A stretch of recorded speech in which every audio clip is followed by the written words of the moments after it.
Joan Quinn Profiles.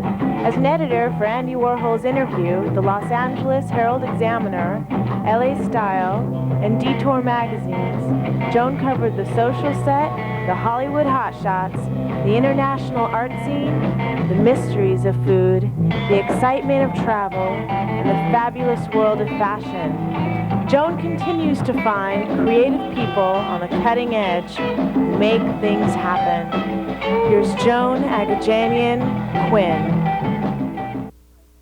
Hi, I'm Joan Quinn, and welcome to the Joan Quinn Profiles. Waiting to be profiled is educator and esthetician Sylvie Hennessy and architect Franklin Israel.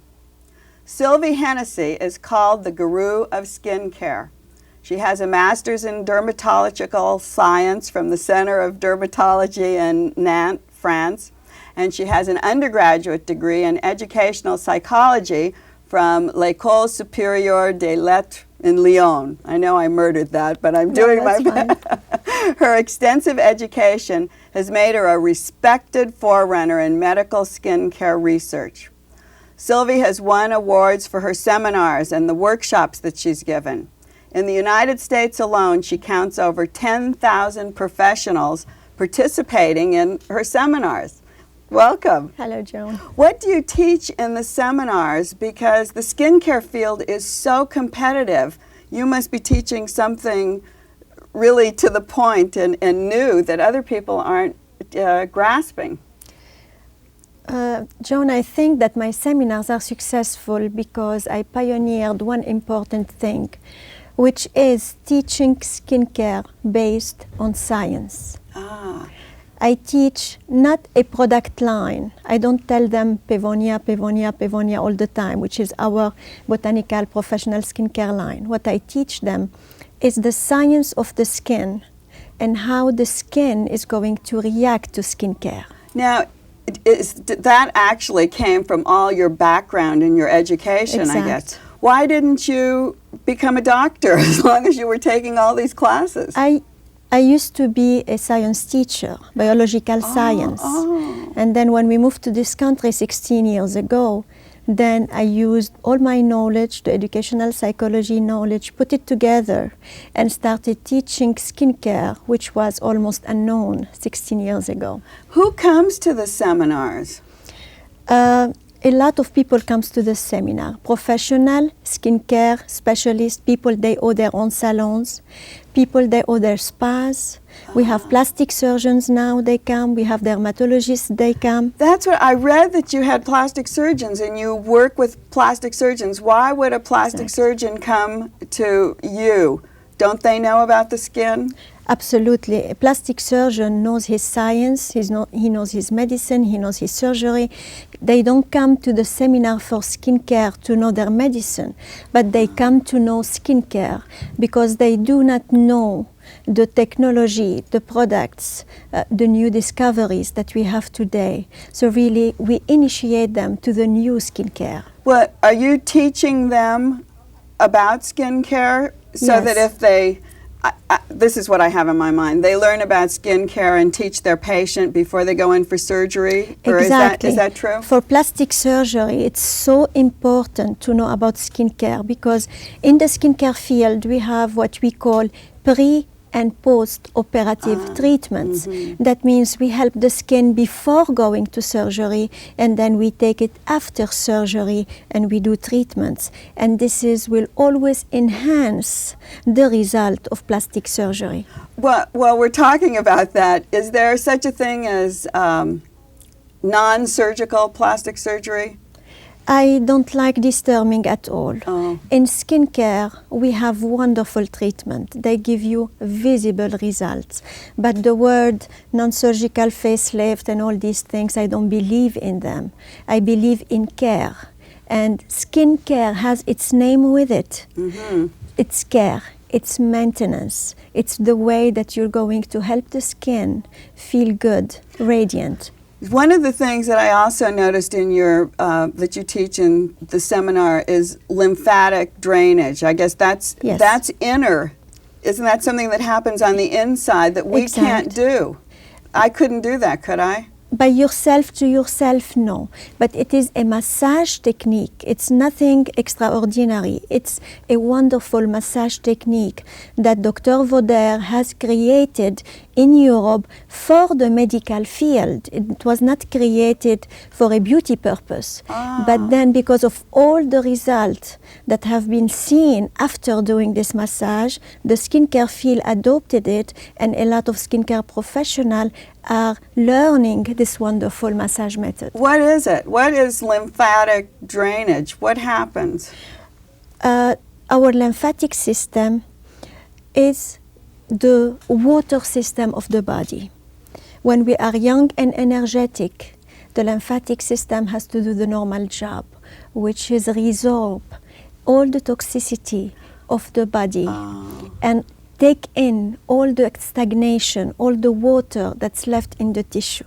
Unfortunately, this lymphatic system becomes lazy with age. So when you do this massage by gentle pressure, then you're going to help resorb all this stagnation and help the skin look less puffy, less swelling.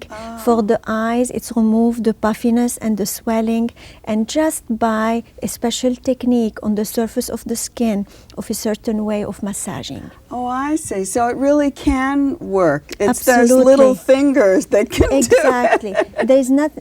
Even skincare products are applied after the massage. So the massage is done just by manual, by hands. So it doesn't have anything to do with your products. The that you have. product, you do the massage and then you apply the product. So they work hand in hand. Where do you live now? We have two headquarters, one in Florida, Daytona Beach, and one in Irvine, California. And do you teach in both places? I teach in both places, and I teach all over the United States. Every weekend, practically, I am somewhere in the United States. Wow. Where were you born? Nice. So you're living in Florida where there's a lot of sun. Yes. You also have a place in California where there's a lot of sun. Yes. And you came from the south of France where there was a lot of sun. Yes. You must have all your life been aware of the sun damage. And is it true? Does sun really damage your skin? The sun is the enemy, the worst enemy of the skin. It seems like such a dichotomy to be maybe not teaching skincare or to have in these kind of sunny places. Yes. If you like the sun and you like to be in the sun, at least be protected and be aware of the harm that the sun could give you. You have some travel tips, I think, that you've been lately talking about. Can you give us a few of those tips? I travel a lot and I have a very dry skin, so traveling also could help you have the worst skin because of the pressure, because of the dryness and the dehydration that you can really have by traveling. So that's why it's always good to have like 2 different travel kits to help to hydrate the skin, to help exfoliate the skin, to help take care of the skin so the dryness and the dehydration don't take over. What did you bring anything? Pavonia that would help any of that? Or? Yes, we have here an eye cream, we have here a face cream for dry skin. So you would use that, if you were getting on an airplane, would you put something on first? Yes, if you apply like an eye cream around the eyes, this will help protect the skin, hydrate the area of the skin, especially because the contour of the eye is the thinnest skin around the body. That's why we see the damage first there. But you know, it's also a very sensitive area, and you can break out very easily. No, that's why you have specific products that called eye. That means they are formulated specifically in a very gentle way that you can apply them around the eyes without having any problems. But you do that because you're the founder of your company, of this skincare company. Yes. I don't know if can you use anything that says eye makeup? How can you be careful of what you're using? Before buying a product, not only Pavonia has eye product, a lot of other brands have eye product and they have good eye products. But for any person that would like a good eye line, they need to research it. That's why sample exists. You have to take a sample, try it, see what it does for you, and then try it. And most of all, you need to have a natural product. The success of Pevonia is because it's all natural. And what does that mean? Explain the naturalness of it. A natural product is a product where today is the demand of the consumer, because everyone is becoming nature-oriented, environmental-oriented. They do not want to put chemicals. They do not want to put comedogenic ingredients.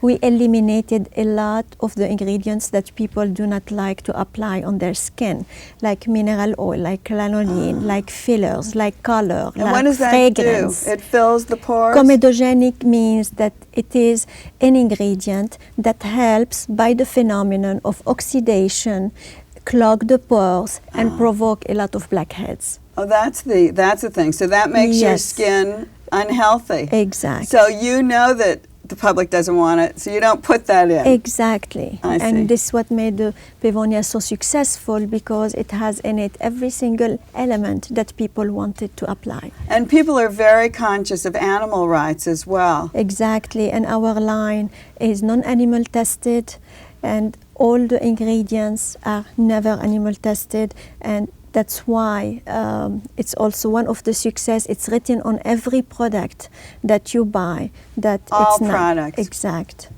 Now, when I was at the greenhouse in Texas, was the first time I'd ever seen a Pevonia product. So Yes. you can't just buy it out. Can yes. you?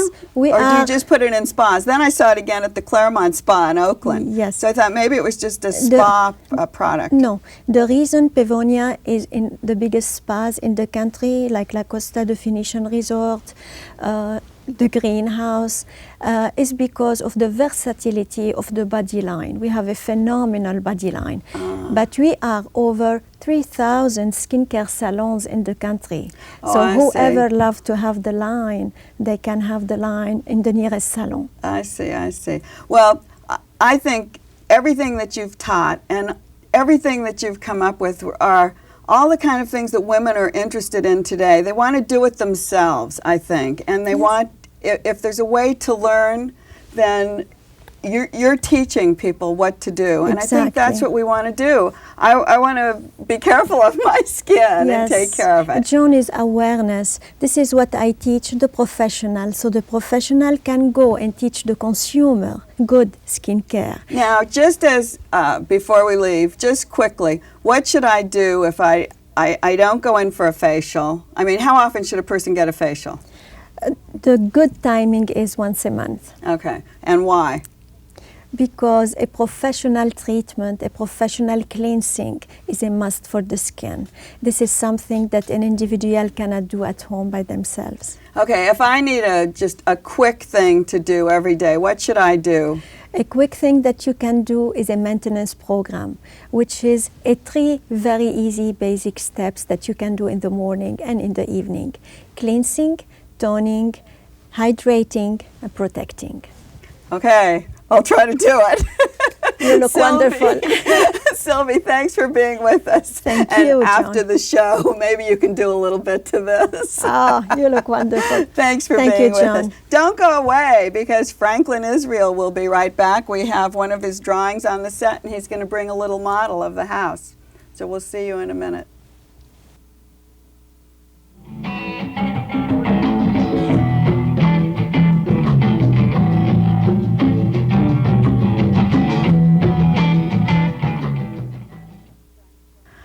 Well, we're back, and we're with architect Franklin Israel. I'm Joan Quinn.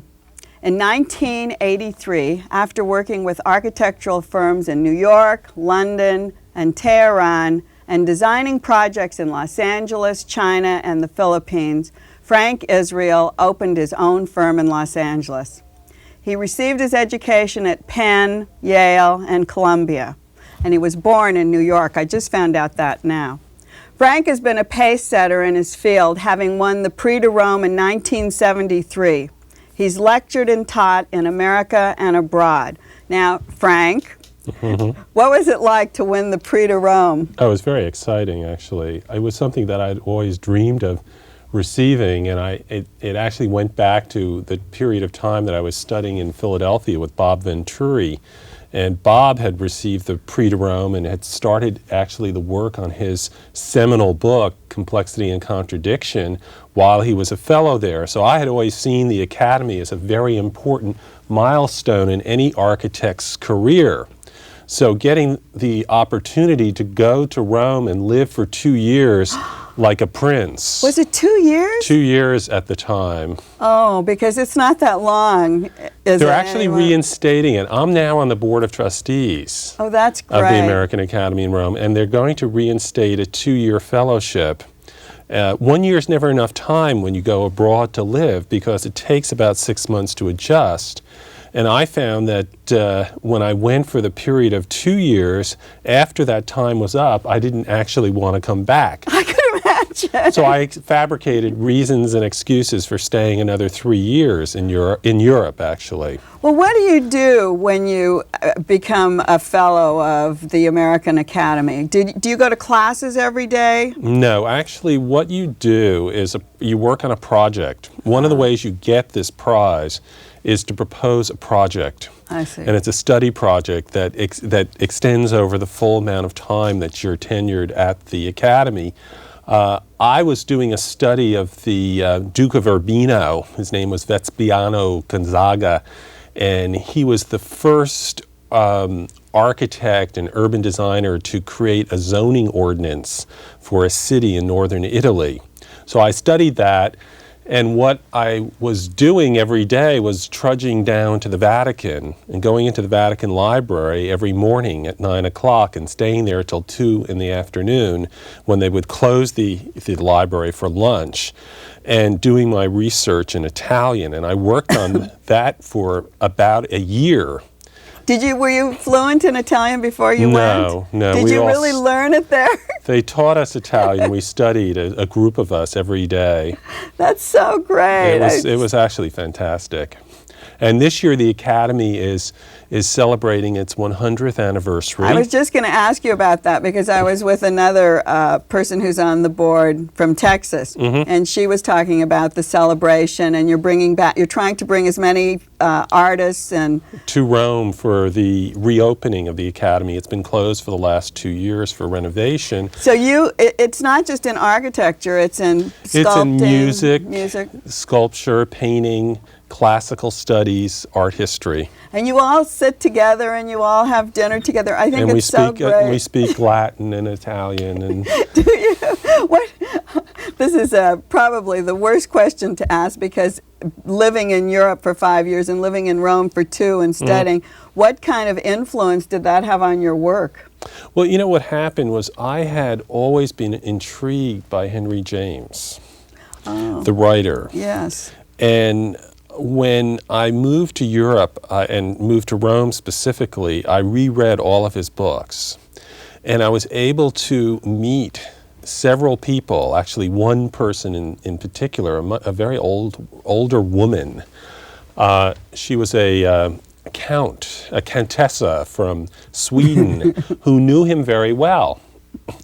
And I found that from reviewing his work, and understanding the implications of what it was like to be an American abroad, and the attitude that Europeans have towards Americans, and the impact that European culture has had on Americans is so specified in James's work that it became a theme for some of the independent projects I did while I was at the Academy. Oh, it did. It was influencing you at this time while you were there. Absolutely. I designed a housing project for Rome that was actually done as a cenotaph to Henry James. A cenotaph is a memorial that does not contain a tomb, but it's a memorial to a dead person. Oh.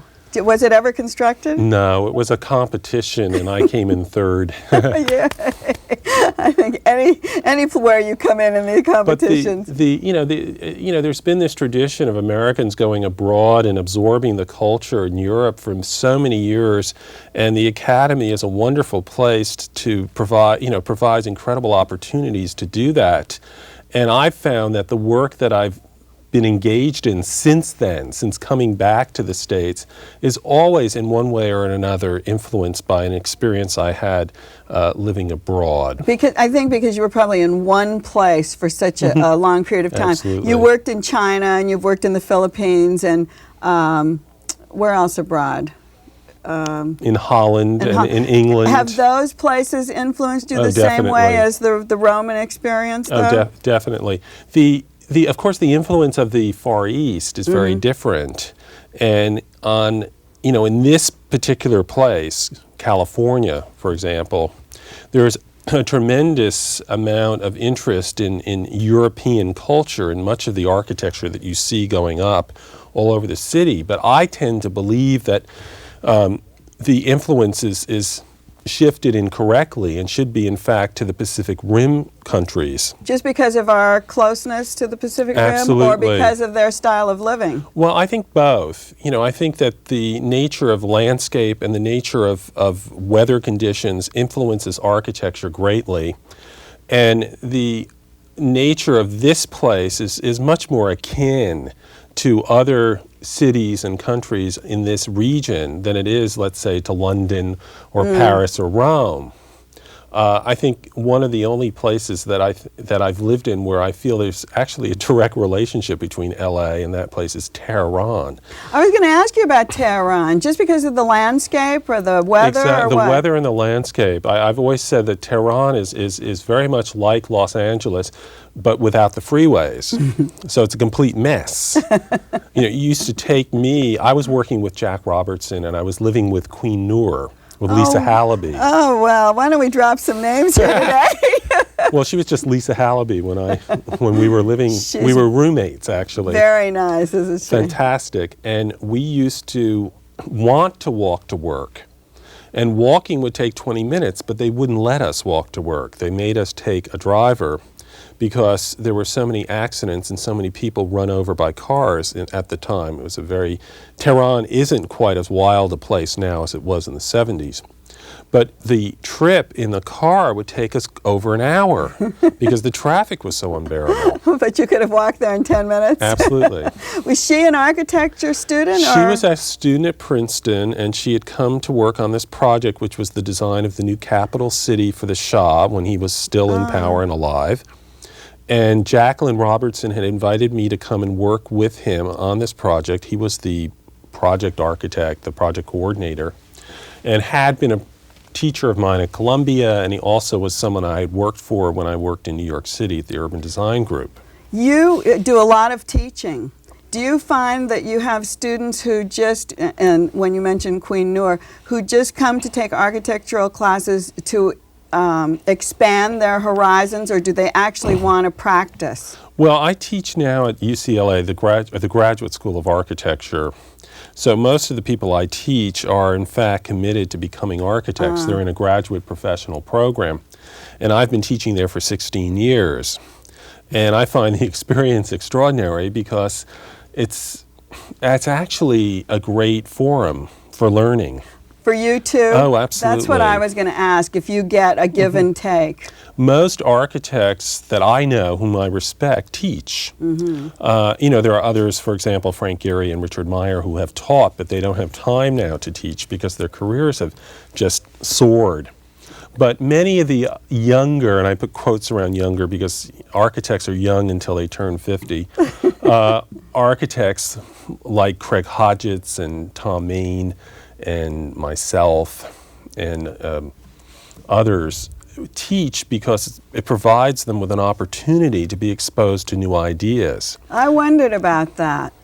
And do some of these new ideas, are they exposed here in the drawings that you've done? I want to talk about these two before we finish. This project is actually not in the States. It's a project for a house in The Hague, which is in Holland. And we were commissioned by a developer there to design a series of houses very economically for a site which sits on a canal in the northern area of the city. He commissioned 7 other architects to do these projects, and they're fairly well known from all over the world. 4 of them are in the States, and the others are in Europe. I think the project here was influenced by the people I had working on it, of course, in the office. The nature of the design that you see here is a very small house. You know, in Holland, the housing parameters are much smaller than they are here. A bedroom is 80 square feet. And this house is 1,200 square feet and has 4 bedrooms in it.